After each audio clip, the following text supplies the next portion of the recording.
L डोराल्डो book के rider आनंद इलगाल जी hospital से discharge हो गए हैं, क्योंकि आनंद इलगाल जी की तबीयत अब पहले से बेहतर है। इधर आनंद इलगाल की लाइब्रेरी से उस पीएन को जो चैप्टर 3 की कॉपी मिली थी, अब वो कॉपी जर्नलिस्ट दीपा हेगड़े के पास है। आनंद इलगाल जी अपनी लाइब्रेरी में आ जाता है, जहां पहले से ही मीडिया की सारी टीम के साथ दीपा हेगड़े भी वहां होती है। जर्नलिस्ट दीपा हेगड़े आनंद इलगाल जी से पूछती है कि केजीएफ पर इंडियन आर्मी ने अटैक करके अपने कब्जे में ले लिया है और केजीएफ का सारा सोना रॉकी के साथ समुद्र की 20,000 फीट की गहराई में पहुंच गया है। सब कुछ खत्म हो गया है, रीना भी मर गई है। फिर केजीएफ चैप्टर 3 क्यों? ये बात सुनकर आनंद इलगाल जी कहते हैं इतिहास को दोहराना और इतिहास को कायम करना ये दोनों बातें अलग हैं। दुनिया में पहले इतना सोना एक साथ किसी ने भी नहीं देखा था। इतना सोना लेकर रॉकी शिप पर जा रहा था और जब वो मिसाइल रॉकी के शिप पर ब्लास्ट हुई तब सारा सोना समुद्र की गहराइयों में पहुंच गया और पूरा समुद्र उस गोल्ड की वजह से चमकने लग गया। किसी भी आर्मी, चाहे वो इंडियन की थी या इंडोनेशिया की या अमेरिका की, रॉकी किसी को नहीं मिला और ना ही गोल्ड। जर्नलिस्ट दीपा हेगड़े आनंद इलगाल जी से बीच में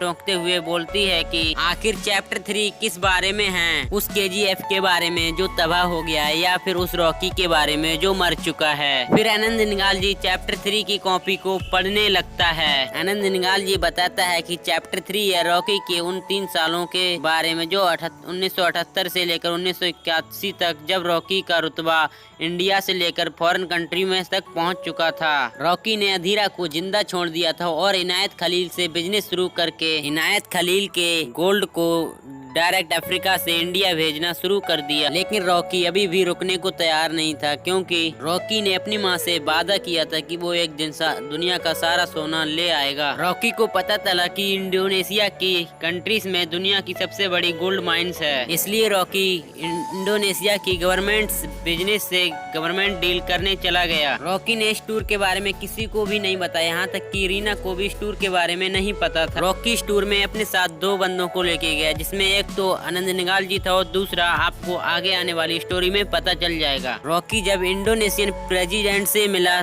उस समय, क्योंकि उस समय इंडोनेशिया की गोल्ड माइन गवर्नमेंट के कब्जे में थी, लेकिन इंडोनेशियन प्रेसिडेंट ने कहा कि वो रॉकी के साथ डील नहीं कर सकता, क्योंकि इंडोनेशियन गवर्नमेंट गोल्ड माइन की सिर्फ 40% पार्टनर थी। गोल्ड माइन की 60% ऑनर एक प्राइवेट कंपनी की थी। रॉकी उस कंपनी के ऑनर से मिला। रॉकी ने उस कंपनी के मालिक को ऑफर दिया कि वो अगर रॉकी के साथ मिलकर गोल्ड का बिजनेस करेगा तो रॉकी उसकी कंपनी को 100% ऑनरशिप दिलवा देगा। मतलब रॉकी इंडोनेशियन गवर्नमेंट को गोल्ड माइन से बिजनेस से बिल्कुल हटाना चाहता था। उस कंपनी का ऑनर मान गया। उस कंपनी का ऑनर रॉकी से पूछता है कि तुम ये कैसे करोगे? तब रॉकी ने अपना प्लान शुरू किया।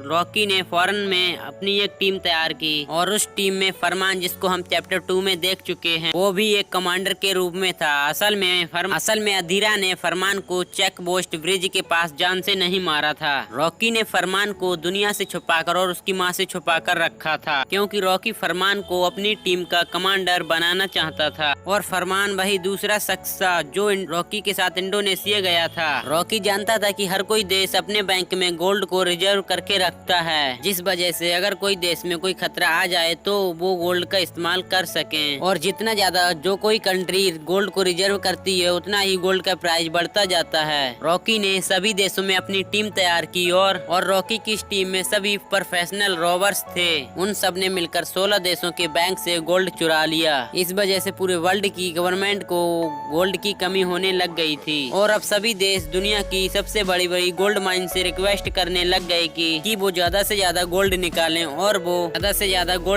और उन देशों को सप्लाई करें, जिससे गोल्ड में इस वजह से गोल्ड के प्राइजेस में भी बहुत भारी उछाल आ गया। तब इंडोनेशियन गवर्नमेंट ने भी अपनी ऑनरशिप खो दी और उस कंपनी को 100% ऑनरशिप मिल गई। रॉकी ने अपनी टीम के साथ चुराए गए गोल्ड को वर्ल्ड की अलग अलग कंट्रीज में छुपा कर रख दिया। अब केजीएफ से भी बहुत सारा गोल्ड इंडोनेशियन गोल्ड माइन को भेजा जाने लग गया। बदले में Indonesian gold mine company Rocky को बहुत सारा पैसा भेजता था। रॉकी ने अपना सारा पैसा पूरे वर्ल्ड की कंट्रीज में फैला दिया। मतलब रॉकी KGF के गोल्ड को इंडोनेशियन गोल्ड के साथ मिलाकर लीगल तरीके से बेचने लग गया था। लेकिन फिर CIA यूनाइटेड स्टेट को रॉकी के बारे में पता चल गया। लेकिन उस समय तक रॉकी इंडिया वापस आ चुका था। CIA ने रॉकी के टीम मेंबर्स जो फॉरेन में रॉकी का बिजनेस संभाल रहे थे को अरेस्ट करना शुरू कर दिया। जब इसके बारे में रॉकी को पता चला, जब रॉकी ने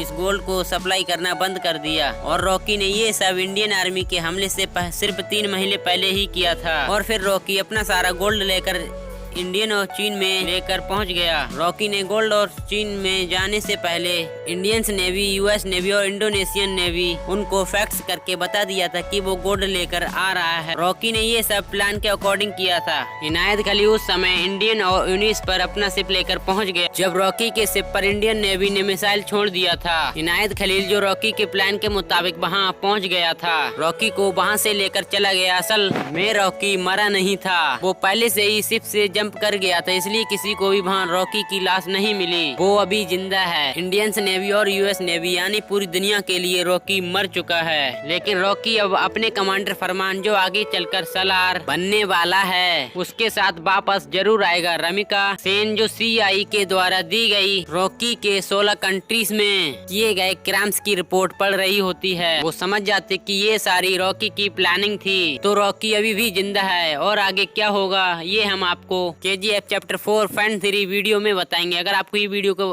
पसंद आया हो तो प्लीज वीडियो को लाइक कीजिएगा। चैनल पे नए हो तो चैनल को सब्सक्राइब करके बेल नोटिफिकेशन को ऑन पे सेट कीजिएगा। मिलते हैं जल्दी नेक्स्ट वीडियो में, तब तक के लिए टाटा बाय बाय।